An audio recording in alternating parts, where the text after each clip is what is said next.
اللہ الرحمن الرحیم۔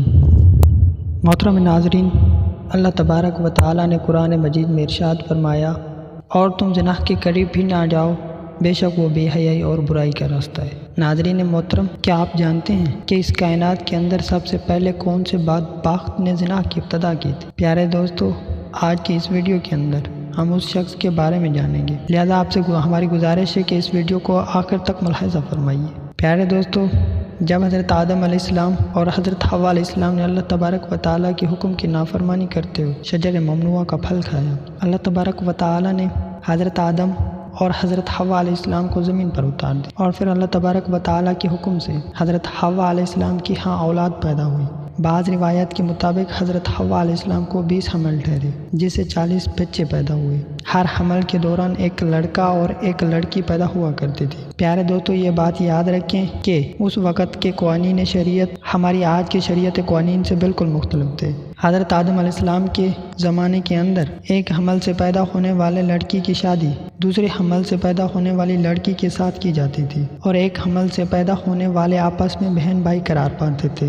پیارے دوستو، پھر اسی دوران حضرت آدم علیہ السلام کے حضرت قابیل اور حضرت حابیل علیہ السلام پیدا ہوئے۔ چنانچہ حضرت قابیل کی بہن اکلیمہ بہت زیادہ خوبصورت تھی۔ جو لڑکی حضرت حابیل علیہ السلام کے ساتھ پیدا ہوئی تھی وہ اتنی خوبصورت نہیں تھی۔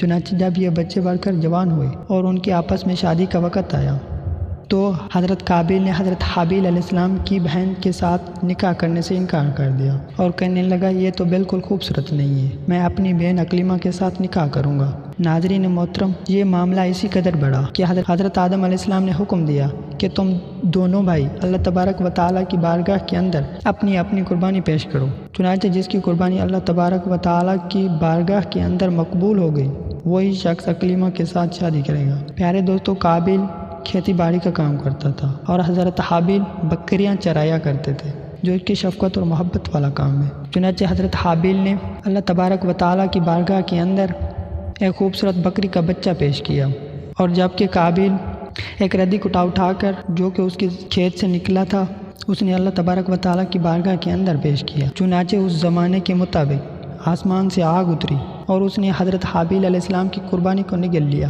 جس پر قابیل کہنے لگا کہ ضرور میرے باپ نے حابیل کے لیے دعا کی، جس کی وجہ سے اس کی قربانی قبول ہوئی۔ ناظرین محترم، پھر اس واقعے کے بعد حضرت قابیل نے حضرت حابیل علیہ السلام کو مارنے کی دھمکی دی۔ روایت کے اندر آتا ہے کہ حضرت حابیل علیہ السلام قابیل سے زیادہ طاقتور تھے، لیکن آپ نے اللہ تبارک و تعالیٰ کی خوف کی وجہ سے فرمایا کہ اگر تم مجھے قتل کرے گا تو میں تمہاری طرف ہاتھ بھی نہیں بڑھاؤں گا۔ میں چاہتا ہوں کہ قیامت کے دن تو میرے گناہ کے ساتھ آؤ۔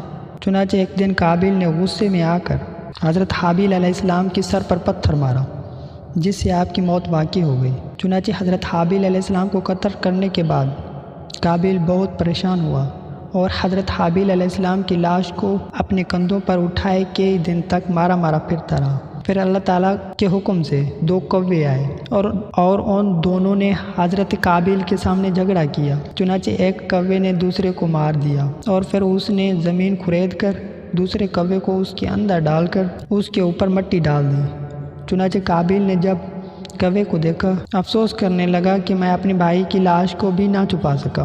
چنانچہ پھر اس نے بھی اسی طرح کیا اور حضرت حابیل علیہ السلام کی لاش کو زمین کے اندر دفن کر دیا، اور حضرت قابیل اپنی بہن اکلیمہ کو لے کر وہاں سے چلا گیا، کیونکہ مسلسل شیطان اس کے پاس آتا رہا اور اس کو اس بات سے ڈراتا تھا کہ تمہارا باپ تمہیں قتل کر دے گا۔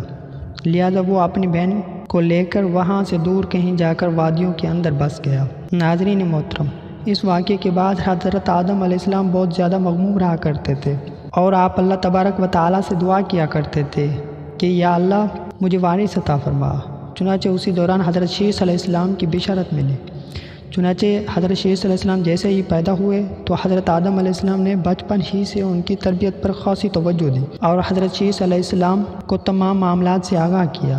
چنانچہ جب حضرت شیث علیہ السلام جوان ہوئے تو حضرت آدم علیہ السلام نے اپنے پاس ان کو مومنین کا خلیفہ مقرر کیا اور انہیں اس بات کا حکم دیا کہ وہ انہیں اپنے بھائی قابیل اور ان کی اولاد سے دور رہے اور مومنین کے اس جواب کو بھی اس سے دور رکھے۔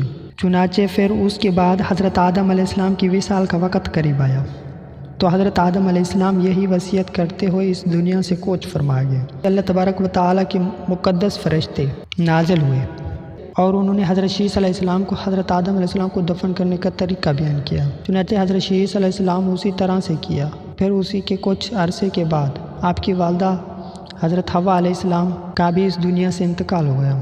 ناظرین محترم، اس واقعے کے بعد زنا کی ابتدا ہوئی۔ اس کے بارے میں بنی اسرائیل کی روایت کے اندر ہمیں یہی ملتا ہے کہ قابیل اور اس آل و اولاد ایک وادی کے اندر رہا کرتے تھے۔ چنانچہ ایک دن شیطان ان کے پاس ایک غلام کی صورت میں آیا اور ایک شخص کے ہاں اجرت پر کام کرنے لگا۔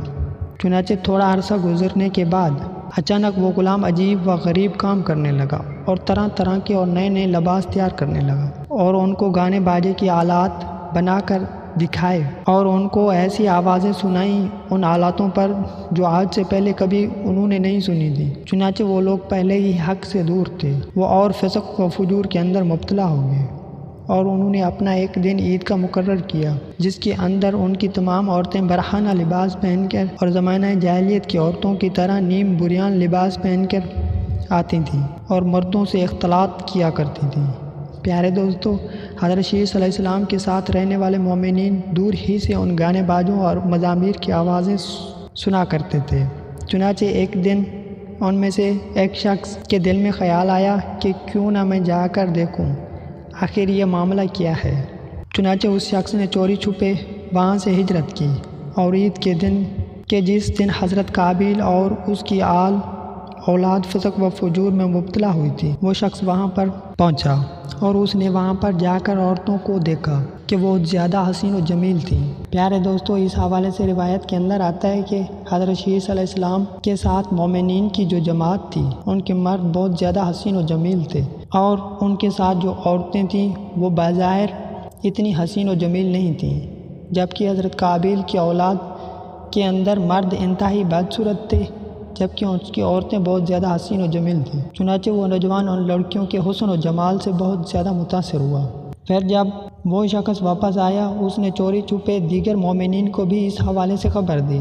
چنانچہ پھر آہستہ آہستہ مومنین کے لوگوں میں سے بعض کمزور ایمان والے وہاں سے ہجرت کرنے لگے اور ہجرت کر کے قابیل کی اولاد کے اندر جا کر وہاں پر ان عورتوں کے فتنے کے اندر مبتلا ہو گئے اور یوں فسق و فجور کرنے لگے اور آپس کے اندر زنا کرنے لگے، جس سے زنا جیسی کبیرہ گناہ کی ابتدا ہوئی۔